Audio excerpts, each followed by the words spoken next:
And we are back at Up North at 4. Today we are continuing on with Tuning In with Geoff. Where in the world is Geoff? He is still in Paris. Geoff, tune in. Hi, Geoff. How are you? Yeah, hey, guys. I would say, this is a tough assignment to have, right? I know I'm a lucky guy. Second day here in Paris, and I would say, Paris, France is all about, food, hospitality, the sights, history, all that stuff kind of comes together. And it's one of those places where you need more than just a day or two to kind of move yourself around. It's likely going to need a week or that, as there's lots to do and see here. But Dan, I think you'll be impressed by this. This is actually a very green city where the government just actually planted 170,000 more trees along the streets here in Paris, France. That's kind of nice, Geoff. I wonder is it bikeable there? Have you been taking like Ubers? Have you been taking public transportation to get around? So they do have systems that are similar to Uber. I would say most of the locals here, there's bikes everywhere. Like literally, it's kind of like downtown Chicago or any other big city where there's just bikes to rent everywhere.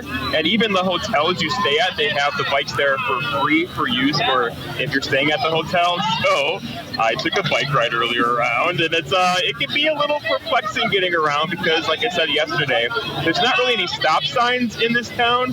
They're all kind of right of way, and they're so used to it. But you think Rhinelander has a big roundabout. There's roundabouts every other street, basically. So you kind of get your bearings lost pretty quickly when you're on a bike around here. Geoff, tell us about the amazing food you've been having.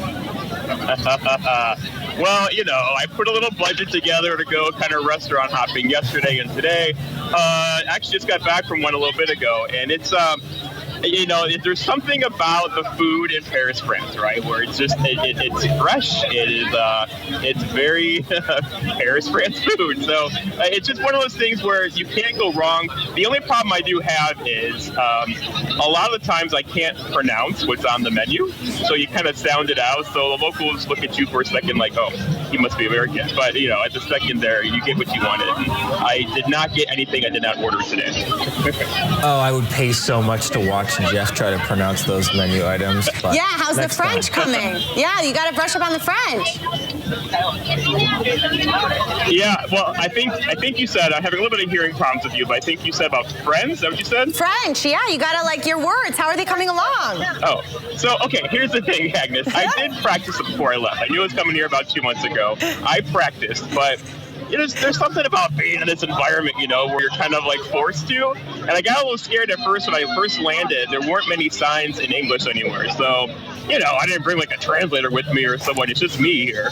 So it was fun to kind of ask people, like, what does this mean? And they're all so happy to help. In fact, this area reminds me a lot of Iceland last year, where the people are just so happy, so hospitable, and they just welcome you with open arms, and you feel that when you visit the city. And of course, this is a big thing going on right now. If I turn the camera around, there's probably 500 people up here, if not more. And of course, the city is getting ready to host the Paris Summer Olympic Games in 84 days from now. And part of the reason why I wanted to come here was to see just how a major city, they haven't hosted the Summer Games since I think 1921. It's the third time they've done it in history. Just how a city comes together to host such a big event seen worldwide.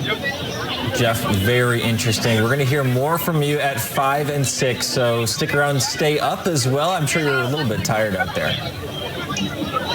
All right, we'll see you at 5. Okay, see you later. Geoff will be right back in Up North at 4. We'll be joined by Mercer naturalist John Bates.